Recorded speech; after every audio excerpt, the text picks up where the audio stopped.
Happy Monday. Welcome into the PHNX Sun Devil Show, brought to you by the DraftKings Sportsbook app, America's top-rated sportsbook app. Don't forget to leave a like, drop a comment, subscribe, even leave a 5-star review wherever you get your podcasts. I am Anthony Totri. Yeah, you are. Joined, as always, by Shane Diefenbach, the man Sean DePaz. No, he's not. He's not here. He'll be back at some point, TBD. But until then, let's talk foosball, yeah? No? You don't want to talk foosball? No, we should. We should just a little bit? Yeah. Okay. I like your hat, by the way. Thanks. Bad Birdie? BadBirdieGolf.com. Use that promo code PHNX to get 15% off. I need one, man. I need one of those hats. I'm a bad birdie. Did you say? If I was a bird, what bird would I be? Peacock. Why? You're a peacock. There we go. We saw peacocks at the state fair. They're for sale. Oh, how was the fair? Tell me, chat can chime in too. Tell me. Yes. What do you think the average retail price of a rabbit is? Not a bunny, a rabbit.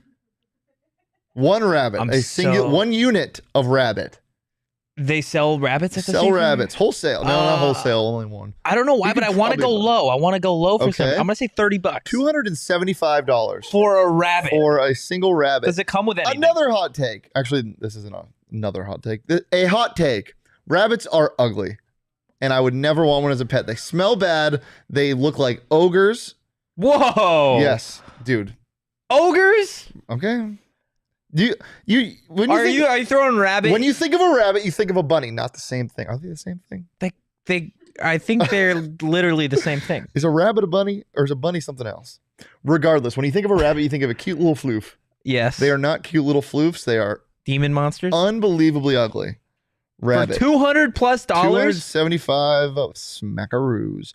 Look at this. $30. $30. Oh, those are cute. There's no difference. A bunny is a small or baby rabbit. Yeah. Well, look at that. That is not cute. That is terrifying. It's the eyes. Yeah. It's the eyes. It kind of looks, it's got a triangle head. These. What are we doing? That's not a rabbit. That's a demon. There were albino the red ones with red eyes, yeah. Oh, yeah, no. Hell no. The red eye. That's cute. That's a little floofer. That's a floof, yes. But they're not always floofs. They grow up and they get really fat and fluffy and large. And again, I can't emphasize enough, they smell like shit. I feel like, never mind. I'm not going to go with it. Let's talk football. Yeah, let's do it. Sports.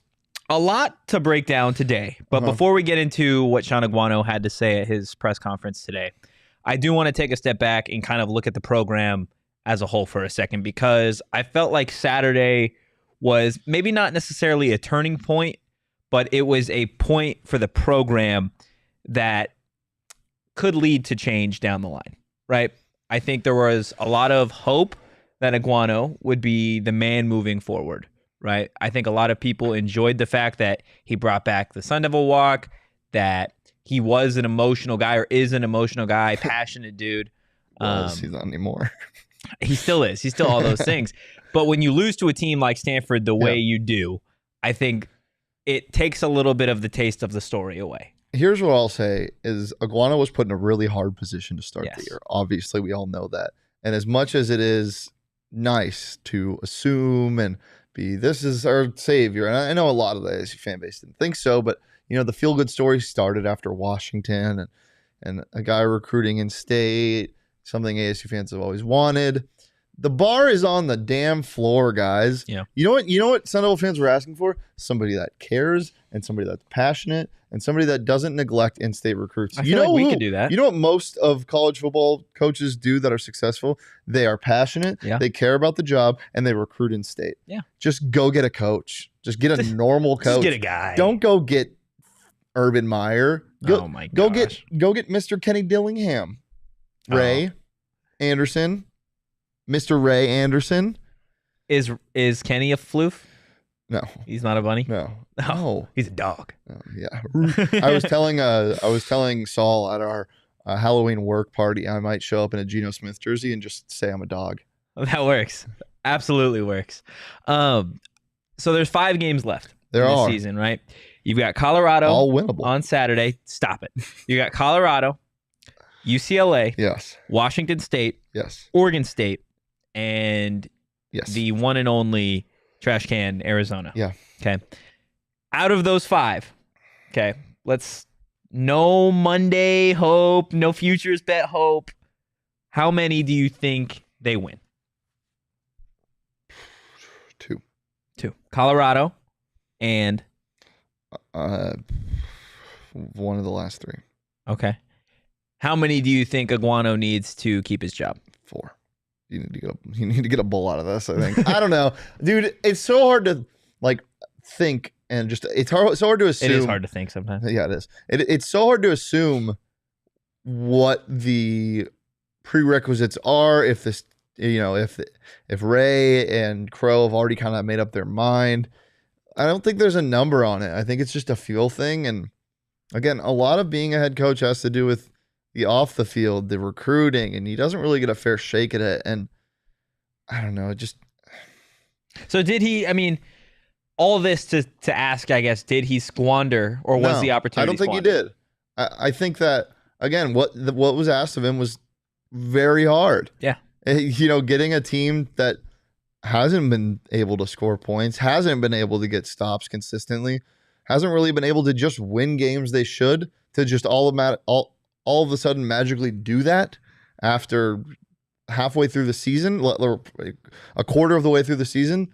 You can't really change that. This wasn't the head coach in spring ball. He wasn't the one implementing game plans. A lot of people think it's just so willy-nilly coaching a football team where you can just, you see your opponent, you watch some film. First of all, watching film isn't just watching a game. It's a lot of work. Yeah. They think it's just watching film week by week and changing game plans, making tweaks here and there.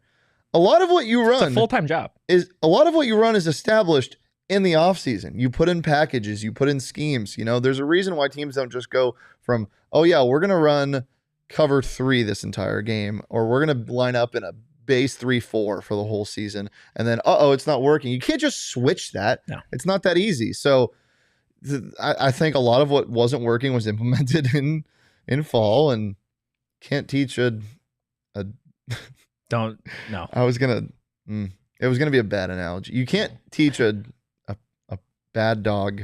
Is a bad dog? It's a very bad dog. This team is a very bad dog. Oh, I thought you were talking about Aguano. No, Aguano's the trainer. Oh, okay. You can't teach a battered and rusty old dog new tricks. You could try, even if its former owner is establishing a skincare routine that he's going to be able to sell on Instagram.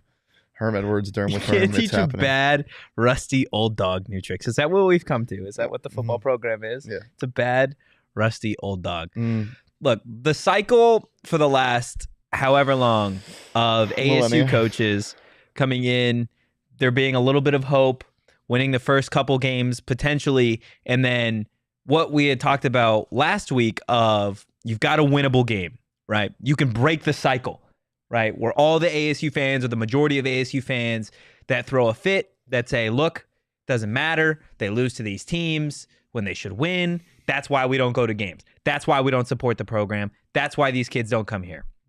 You had the chance to break the cycle on Saturday, and it looked like they would. Yeah. In that first half, it looked like it was going to be domination from ASU. It's no longer a vicious cycle. It's harder than just going around in a circle. It's a vicious. It's the week. It's the hope mountain. It's the hope. It's just mountain. The hope stairwell, because you see the door open when they win a game, and you're like, ooh. And then you kind of want to do it, and then you're like, okay, I'm going to start this trek. And you start climbing and gripping the stairs and holding onto the handrail. It's so hard. Your legs are feeling like jello. This looks tough. And then you get up to the second to last step, and who's there? It's Sparky the Sun Devil just kicking you down the stairs. Get back. Get now. Get.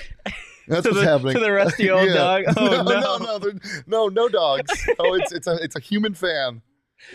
I don't know what's worse. It is a human fan. Look, Hope Mountain sounds like Sparky doesn't kick dogs. Hope Mountain sounds like he steps on bus. The end of like a Dora episode. Like that's where you end. Like where are we going? I should Mountain. Can you find why I should start caring? Oh no. I can't. Are you able to find the hope?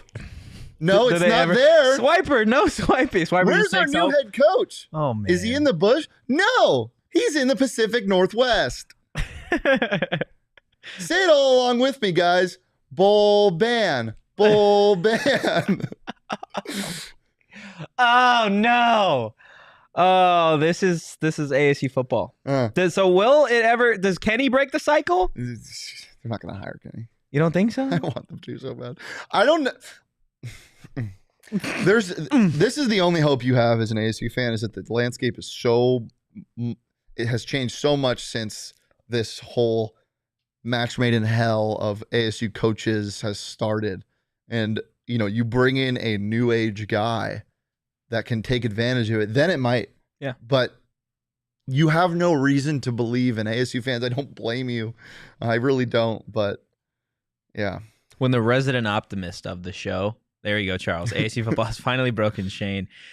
When the resident optimist of the show, after the game, immediately says, "I'm out on this coaching staff," it is definitely something to raise your eyebrows at least, because from literally spring ball, Shane has been singing the praises of a team that maybe didn't deserve it, or of a team that just didn't prove itself quite yet. I will say, you hit the nail on the head with Elijah Badger, and he has become the best player on this team, which is something to be said given the fact that Xavier Valladay is here, given the fact that at the time, Emory He's getting Jones, a pass, if we're being honest. Who? Xavier Valladay is getting a pass. A pass on what? Of not doing anything, not being a game breaker anymore, not being the leading rusher. That's all the play calling. Is it? I think so. The holes were pretty big.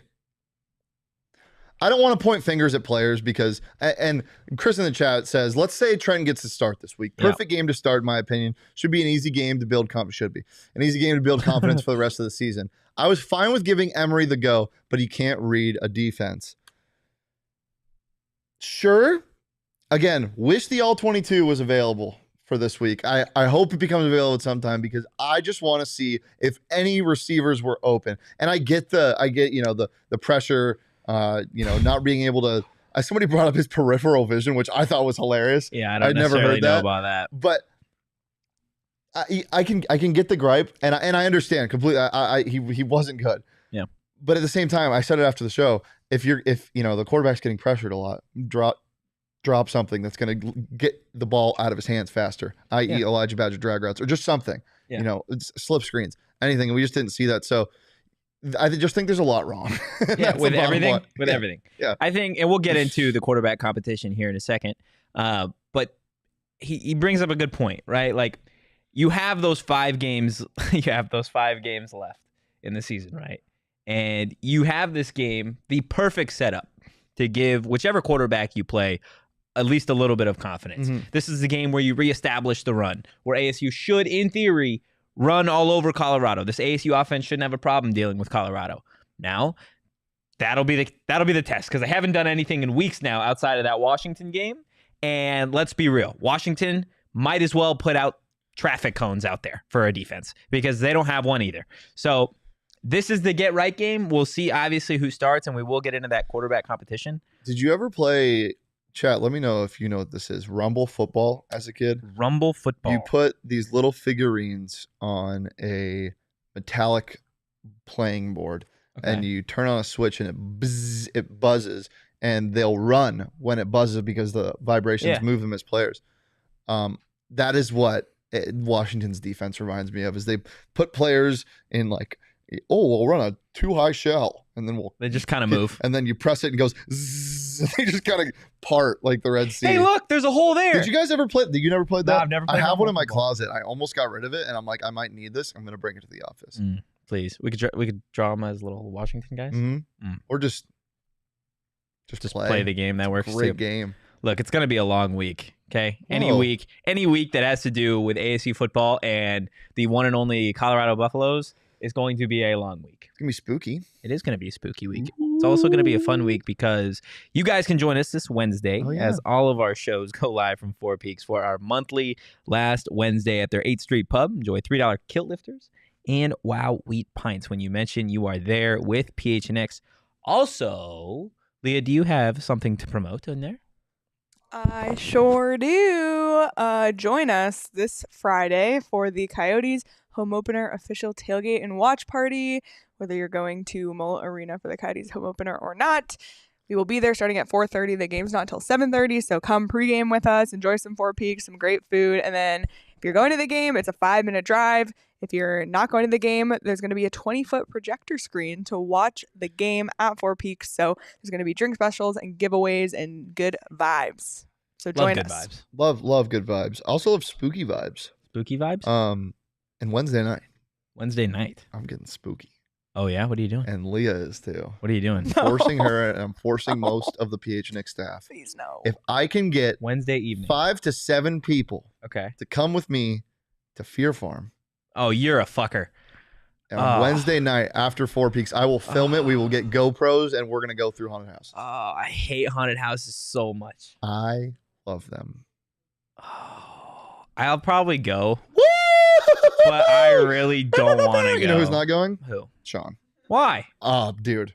Why? He's 100%. Did you already ask him? Dude, yes. He's. What if we kidnapped him? See, that's illegal. But even if we're friends? Yes. That's how some kidnappings happen. But it's Sean. Sean's going to Fear Farm. He just doesn't know it yet. Okay. What? Sean's going. Drink responsibly. Yes. Just say, hey, 21 Sean. plus and drink Just responsibly. say, hey, Sean, we're going to Burrito Express. Get in. Oh, and I was like, that's okay. true. Yeah, That's I was 100% true. thinking. No, because then he'd be like, it's closed. He'll not know. stupid. He'll know it's closed. I'm going back to my apartment with more furniture. There's a grand opening of a new Burrito Express out here in the fields. Just trust us. At first, did you think this too? Did you think she was trying to transition us and there was actually a new burrito? I was dead ass. I thought so too. Where is the new Burrito That's so funny. Express? That might work. That might work on Sean. The way our eyes just lit up, that might A work. grand opening? Yeah. If you put grand, he would be Sean DePissed. Yeah, he would be. He would be. I feel like Sean, if we took him to Fear Farm, not only would he hate it, but he would also probably get arrested for punching the talent. You think? Yes. Are they talent? Yes, they are. They're so good at their jobs. But I don't know if they're talent. Yeah, they are. I think they're They're just actors. Yeah, scary. they're actors. They're talent. Are you talent? No. Yeah, we are. Yeah, you are. We fall in the same category. Talent. My lady. Okay. Well, we've talked about Burrito Express enough, so why don't we do it one more time? Look, they are on a quest to hit 3,000 followers on Twitter. Go give them a follow at Burrito EXP. And guys, while you're at it, give us a follow at PHNX_Sun Devils. And look, our friends at Burrito Express have a sweet special going on anytime.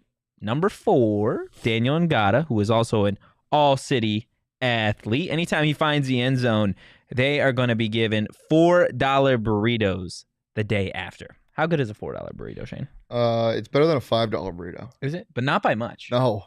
All of Burrito Express's burritos, Smacky. it's actually the perfect way to watch an ASU football game, because that's hope right there. You start the day with some hope. Mm-hmm. I was at the Burrito Express on Hayden and Wisconsin. I forget the Hayden and Mountain View. Hayden and Mountain View. Thank you, Leah. Picking up Burrito Express for yourself and David Rodish on the way here to watch the unfortunate events that was Stanford ASU. Yeah, fuck Stanford. Hold on a sec. And yeah, we definitely can. And the UFC fights in Abu Dhabi were on, obviously, because in the morning the Shaun O'Malley fight was on. Yep. Arizona guy, Shaun O'Malley, and he's fighting Peter Yan, and they were just throwing haymakers, and I felt like I was at a bar. It was the that game electric? was on. The fight was on at Burrito Express, and there was like 10 people probably sitting, waiting for or eating their burritos, just going. You know what's so unique? UFC fight viewing, because like you're just hoping for violence. In football, football, it's like somebody scores, you're like, oh. In UFC, it's like, oh, hit him harder, smack him. And then it just cuts off. Yeah. Your burrito's ready. Yeah. 143. Look, go Burrito to Burrito Supreme Express. with no cheese and extra bacon. 143. Hand up. He is I. That is my burrito. On my way. Look, Chorizo guys, and egg. go to Burrito Express. That's all we're saying. Today or next Monday? We're getting Burrito okay. Express in the office. Let's go. Love Burrito Express. Burritos. They're arguing about burritos right now. Let's argue about quarterbacks for a little bit. Okay. Sean is not okay. Sean is not okay? Yeah, he's going to have to go to a haunted house tomorrow. So he's on vacation. He'll be back soon. Yes. We're just going to start it off with what Shaun Aguano had to say in terms of the whole quarterback situation, because following the game against Stanford, He was asked how he thought Emory played. He said he didn't think Emory played bad, which is different than saying that he thought he played spectacular. So he was asked a little bit again, kind of a follow-up on what he thought of Emory's quarterback play today, and this was his direct answer. There's some good things that he did. There's some decision making that was questionable, I thought. There was some inconsistency, I thought, in the second half a little bit. Overall, I thought he did okay. Going forward, and you'll see it out there too, it's an open competition, a true open competition for both of those guys.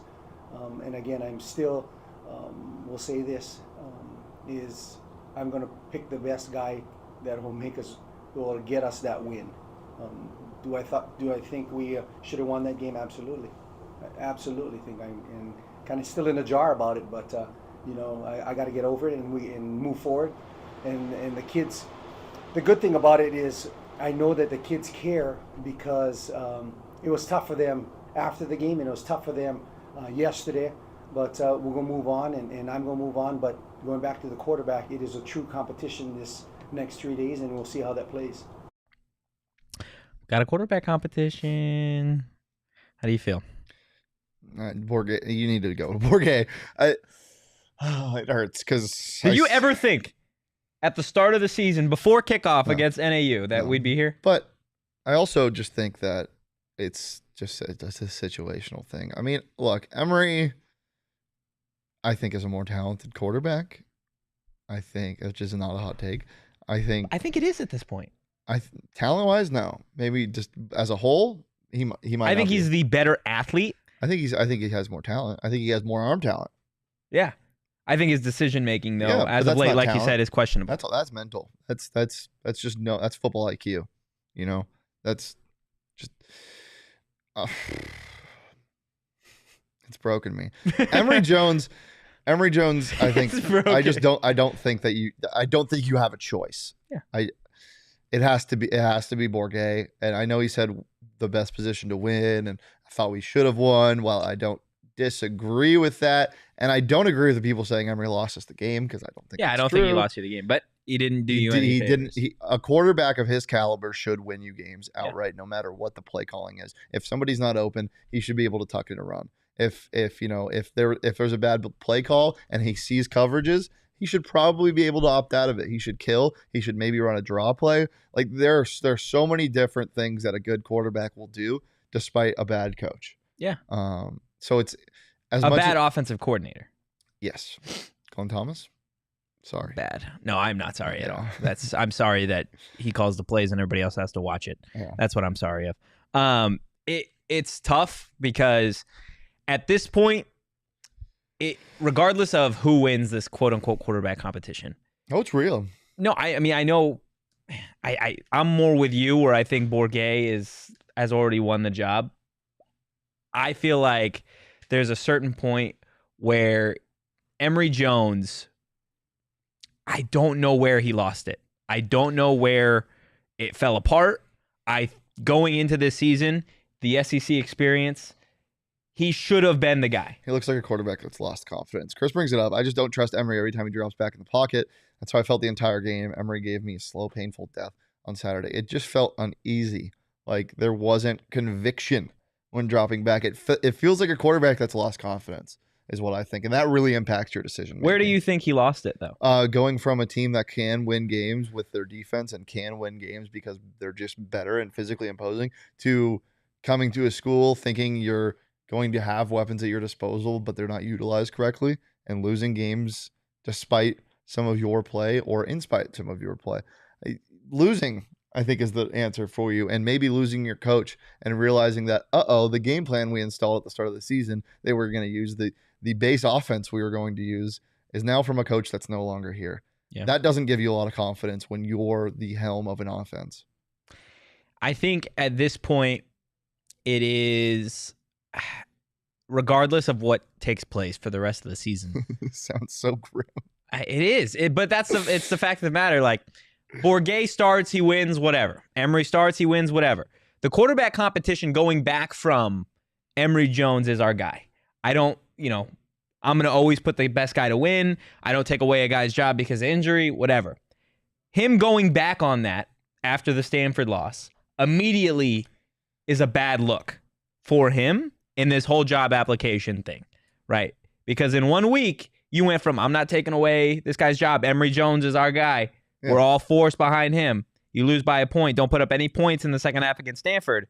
Now you either made a bad decision or you're second guessing yourself. Yeah, I mean, the biggest thing that would lose you confidence is like a physical ailment, not being able to play, like what happened with the concussion, and then seeing your backup, quote unquote, play better than you. And again, I don't know if I think both quarterbacks win that game, regardless what you think, that will impact your confidence. And I think that was probably in the back of his mind. The leash was probably in the back of his mind the entire game against Stanford was Trent Bourguet is breathing down my neck. Like this man has shown he can win football games, and I haven't beaten a team of that caliber. Trent Bourguet got you the most quality win. That impacts your confidence, I think, more than anything. It's crazy to say, and this is taking a much larger look at this. Is next year ASU is going to have a true freshman starting at quarterback? Huh? I don't think Emory stays here after this. No. Yeah. So he's gone. And I think from a talent perspective, bringing in whoever you bring in, I think that's probably the guy moving forward. Rebuild. Joe bringing up the hamstring injury, while I don't disagree, I don't think it's it's so hard to say because it is a big part of his game. And he's totally right. Emory running against NAU and last week is night and day. Yeah. It's so different. I mean, do you remember? First of all, let's rewind and take us back to Octane Raceway when Emory Jones was announced that he was transferring here. Yeah. And we were so excited. Yeah. We did a post-game show. I had Del Taco that day. The only time I've had Del Taco in my life. Had Del Taco that day. Super excited. I kind of like Emory made it taste better. And then fast forward, NAU game. Or no, let's go fall camp. Looks good. X Factor. Xavier Valladay as well. Go to NAU. 43 points. Emory Jones, rushing touchdown. Really forceful rushing touchdown. Diving to the end zone, putting his body on the line. He simultaneously looks fast and slow at the same time. He looks like he's trying to run really I don't even fast. know what that means. But you know what I mean. No, I know what you mean. But it doesn't make sense. It looks like he can go faster. Yeah. But he's not. I think you lose that. It does look like he's running in sand. Like when you're running in sand, you're driving your legs and pushing and you're not really going anywhere. Yeah, it looks like high acceleration, low speed. No, just running hard, not moving.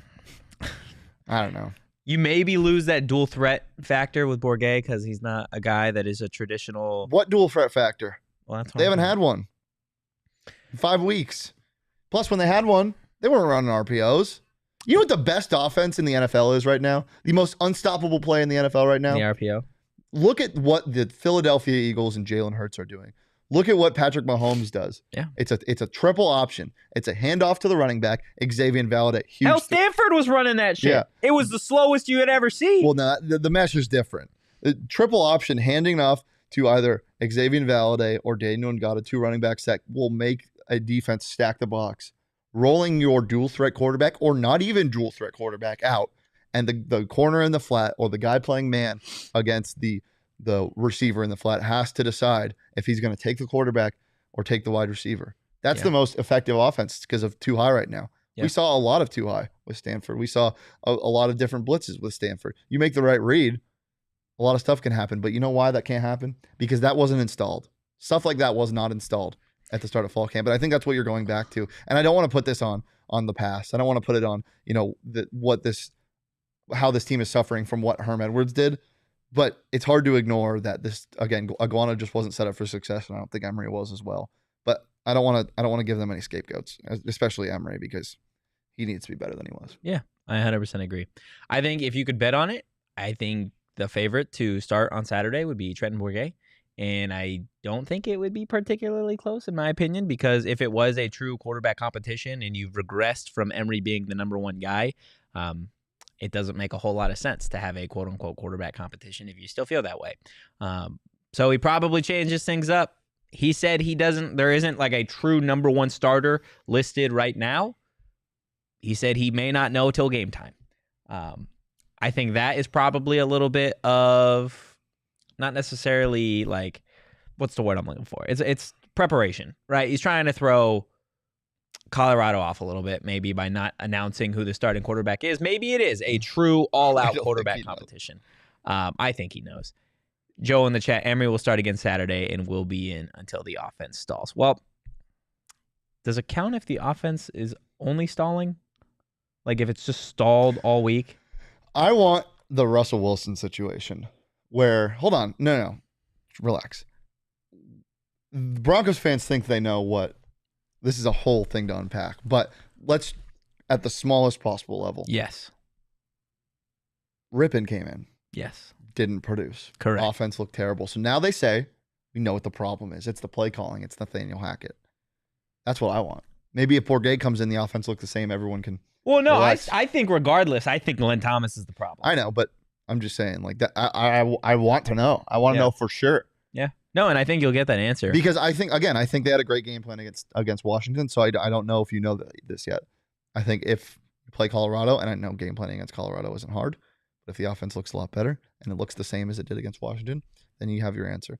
Also, the Russell Wilson thing. Russell Wilson was still had a headset on, had influence with plays. So I don't think you know your problem quite yet, Denver Broncos fans. I like the Nets plus 1.5 tonight on the DraftKings Sportsbook app. By the way. Wow, we're just going straight into it. Mm-hmm. Okay, totally fair. Look, new customers can make any $5 NBA moneyline bet and get $200 if your team wins. You can also boost your winnings up to 100% with DraftKings stepped up same game parlays. It's simple. Download DraftKings Sportsbook. Use promo code PHNX. That's promo code PHNX on the DraftKings Sportsbook app. Minimum age and eligibility restrictions apply. See show notes for more details. So you like the Nets? The Brooklyn Nets at the Memphis Grizzlies. Okay. I think I saw it today, Benedict Matherin's points over 17.5, I think is what it was set at. 16.5 I saw this morning. I like the over on that. He's hit it the last 3 games. You know what Johnny said this morning? He read a comment that said Benedict Matherin over ? From Aaron. And he read it as Benedict Matheron, I think. Benedict Matheron. When there's an I there, clearly. Huh. Jason citing Trenton Bourget and Elijah Badger eat some buffalo on Saturday. I wonder if that's ever been done before. Bison is what you eat. Do you eat? Are they the same? No. Buffaloes and bison are different. No, bison and buffaloes are different. Yeah, they probably are. Right? See, but I'm not crazy because you don't know and she's Googling I'm pretty confident that a buffalo is not the same as a bison. Let's see. Leah's doing the Google work for us. But again, going back to DraftKings, use promo code PHNX. Minimum age and eligibility restrictions apply. See show notes for Joe with more the burning details. question. Wait, Leah has the answer? Oh, me, easy. Both are large, horned, ox-like animals of the Bovidae family. So it's great fam. They are different. Powerful. And they're easily confused, but dog. they have different homes. So they're not the same. And horns. So they're not the same. No, they're not the same. Okay. Do you eat buffalo though? I think because I know I've heard of bison burgers. Yeah, you could have a buffalo burger. Who can throw the football farther, Johnny or Totri? Me, easy, and it's not even close, to be honest with you. I'd love to see it. Oh, I put my money on you. I'm ready, easy. I feel like Johnny, as he says, has been in the lab. He's been in the lab? He's been in the lab. What does that mean? You know what that means. What does that mean, Kobe Bryant? I don't know. Basketball? Yes, please. Let's get some positivity going, okay? Big news. Marcus Bagley, DJ Horne. Selected to preseason. The bar is low. It is. It's very low. Selected to preseason second team. All conference. Woohoo! What's the first team looking like? I don't know, but it's not them. I'll look it up. I think Bagley makes first team, if I'm being honest with you. Well, I don't think he's given a reason to put him first team because of injury. Preseason wise. Yeah. But I think staying healthy, for sure. Staying healthy, okay. DJ Horne, do you feel like second team fits? Let's just see what the first team is right now. Hold on. You tell me what the first team is, Chief, and I'll tell you exactly what I like. You can keep talking. I am talking. Okay, first team is Tiger Campbell. Yeah. He's still playing. That's Brandon crazy. Carlson from Utah. That's fun. That's such a Utah name. Boogie Ellis, Washington State's guy, Harrison Ingram. Fucking Lego-headed fuck. I'm still so salty about that game. Man, he was so good though. Your freshman last year. Wow. He's gonna be really good. Jaime Jaquez, dog. Spencer Jones is the freshman from last year. Sorry, Harrison Ingram. I apologize. You are not Lego-headed the fuck. Lego-headed fuck. That is Spencer Jones. Drew Peterson, USC. Okay. Shooter. These guys all feel... I don't know if Drew Peterson makes this. Will Richardson, obviously, and then Tubelis from Arizona. They all feel about right for first team. Yeah, I think that... No Kerr? No. Kerr's on the second team. Same with Pelle Larson. And De Silva from Colorado. There's a lot of good college basketball players. Yeah, Ballo's on honorable mention. KJ Simpson. KJ Simpson could be a problem. Any ASU honorable mentions? No. Probably not, right? Is there anybody that's on ASU that you feel like could be on whether it be the second team or the first team by the end of the year? I think newcomer of the year. Frankie Collins? No. No? Come on. Des Cambridge. Okay. Dude's a bucket. He is a bucket, but I like Frankie. I think Frankie is going to be... Braxton McKinley Smith, University of Utah. I think Frankie is going to be the biggest surprises. Frankie and... I'm totally blanking. Lengthy, young dude. Jemiah and Frankie. Jemiah's going to... Dude. Those two... I'm so excited. I feel like you wanted to bark. What do we got? Let's see. We got...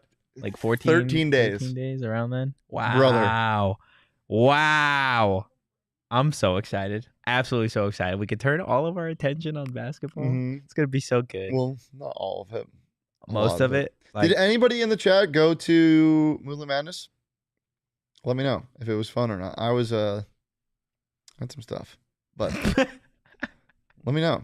Love that for you, man. Okay, so we talked about newcomers. Do you see, though, any of the first team or second team guys on the roster outside of Marcus and DJ? Or do you think the expectation is kind of where it is and they'd have to really, really surprise people? I think Jemiah could definitely make a second team. Okay. He was that good. And again, could just be a really hot day. Yeah. But from the day I saw him, he looked... That sounded like I'm in love with him. From the one day that I saw him, from the day I saw Jemiah Neal, from the first day that I saw him, it was a real hot day out there in practice. Beautiful. He looked fantastic. Lengthy guard. Didn't see anything from Warren Washington because he was injured. Mm-hmm. So we'll nix that for now. But yeah, I think that's about it. I mean, Frankie could surprise some people, but I don't know. Frankie's awesome. He's a separator. He's a floor general. I think he's going to be the glue to this team. Yeah. People from Michigan hate him. Just a little worried about that. But he's young. I think him and Marcus Bagley, the connection that these two have, and it goes all the way back to, I believe they were talking about how they were on the same third grade AAU team playing together, which I can't imagine those two as third graders. Dude, I've told the story on the show about Marcus Bagley and I think he was in 6th grade. He was like 6 foot almost. Shut the lights out. I used to train at the same academy as he did. Insane. He's a dog, man. He's an absolute dog. And I think this team, we say it, I feel like we have to keep repeating this with a lot of ASU sports. This is going to be a surprise team in terms of conference level. I'm done making predictions. I'm not. They're top 4 team. I think so too. I think they finish behind UCLA and U of A in the conference. I'm going to go out and say it right now. I think they finished 4th below Oregon, but Will Richardson is a dog. However, I think from a depth perspective, this is the deepest team Bobby Hurley's ever had. And I think he understands that this is kind of USC is really good. There are 4 really good teams in this conference. Hey, man, ASU could be that good. ASU can 100% be that good. And I think it helps that Bobby is maybe on the hot seat. Yeah. I think you want a coach that is coaching like it's going to be his last year. I think he's in the best hot seat there is, though. Like, he's on the hot seat of, you've sustained okay teams. But we have to get over that hump. It's not like you've been bad. Yeah. He's there. He can get there. Just got to get over the hump. That's all it takes. Okay? Do the Humpty Dump. One more time? No. Please? No. You look comfy. Really? Yeah. Yeah, I mean, these chairs are fantastic. The chairs are fantastic. Look, Sorry guys. about pantaloons. Are they? Where'd you get those? They're Izod's, I believe. I think I got them at some department store. I haven't worn them in a year. Super comfy. That's great for you. Yeah. I don't wear pants often, but it's pant wearing weather. Also, windbreaker season. Turn me up. Love windbreakers. I'm the big flannel guy. I'm anti-flannel. Why? I think they look good. Yeah. I hate wearing them. Uncomfortable to me. Because the texture of them? Yeah. It's just a glorified dress shirt. I disagree. It's like dress shirt for sheeps. Save it for hot or not. I don't know where to go with that one, but damn. Let's talk about you being comfortable for a second. Yeah, I'm very comfy. Everybody at home can also be I'd comfy be more comfortable when they get furniture from More Furniture. You guys can spruce up your home, your apartment, literally anything you need with More Furniture's fall sale. Go to morefurniture.com to check it out. Plus, you're going to receive a $100 gift card for every $1,000 you spend. What would you spend $1,000 on at More Furniture? Baskets. I hate you. We love you, More Furniture. Go check them out. Morefurniture.com. What would you? Probably these chairs. Yeah. The recliners. The recliners. Yeah, that's a good one. I would probably get like I love a good ottoman. Yes. Yeah. I need You need a new gaming chair because your squeaks. A squeaky chair? Mm. That's why you bad at games, man. No, I'm not bad. Let me say. I'm just, yeah. I'm getting all riled up. You got the hat backwards and shit. We play each other in our Madden League tonight. Last time I played Totri Madden, I won by 30 points. Can we play at work? Do we have both Xboxes hooked up? I think there's one in there, but the connection was spotty last time we were here because of, I don't know. Okay, well, we'll see what happens. Last thing before we get out of here. Plus, you'd probably want me in my squeaky gaming chair, so I have mass. It doesn't matter where you are, buddy. I'm gonna take you to fucking school. We need to take somebody else to school. Yes, we do. Yeah. So if you, by chance, scrolled on the internet, I'm gonna be like a 2000s bully in a movie. Turn his hat about 3/4 backwards. There was a blasphemous tweet sent out last night by one of our own. Chierstin decided that she was going to splatter the internet. Speak fallacy.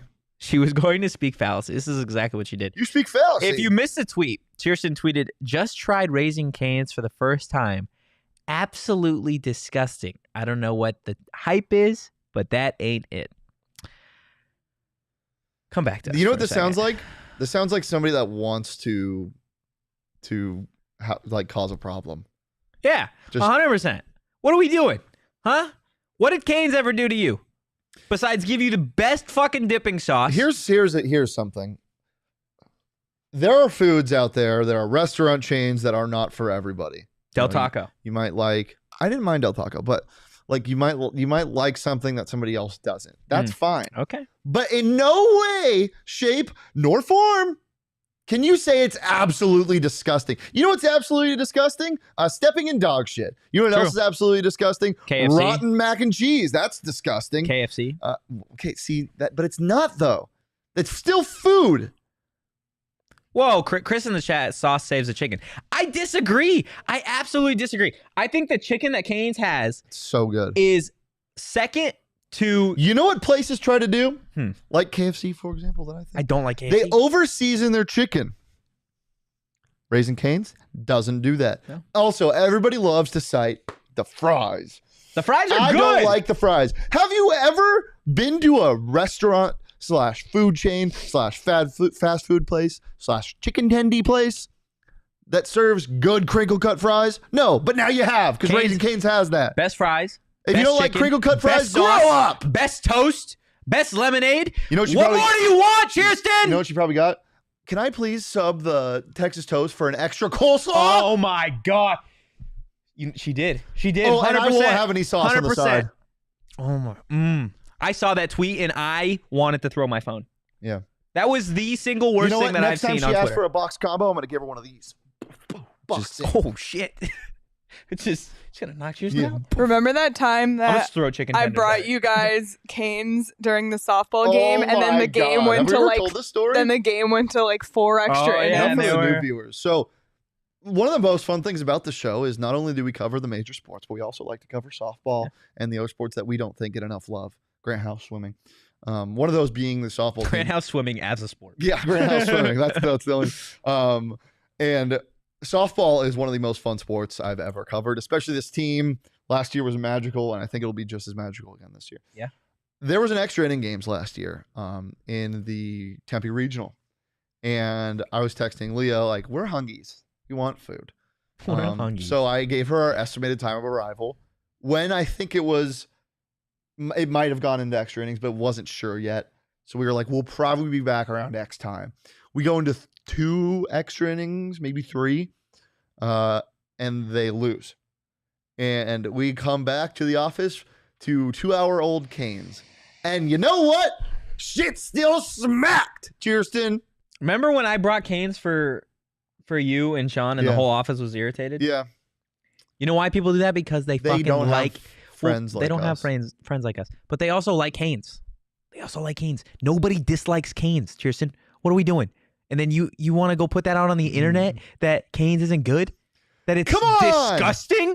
That it's disgusting? Come on now, what are we doing? You know what's disgusting?